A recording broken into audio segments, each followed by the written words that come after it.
మనం సంపాదించే డిగ్రీ మనల్ని ధనవంతులను చేయకపోవచ్చు, కానీ మన ఆలోచన చేస్తుంది. నిన్న మా కాలేజీలో ఫైనాన్షియల్ లిటరసీ ప్రోగ్రామ్ జరిగినప్పుడు చుట్టూ చూశాను.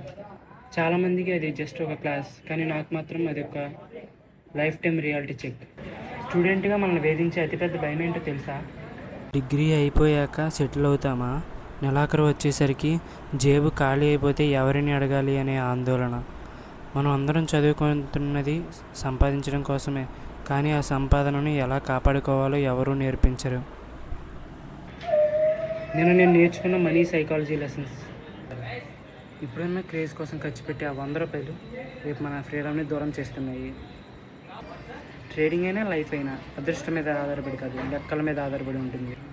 అండ్ ఈ కంటెంట్ ఎందుకు చెప్తున్నానంటే, డబ్బు గురించి మాట్లాడడం తప్పు కాదు, అది మన బాధ్యత. అందుకే చెప్తున్నాను.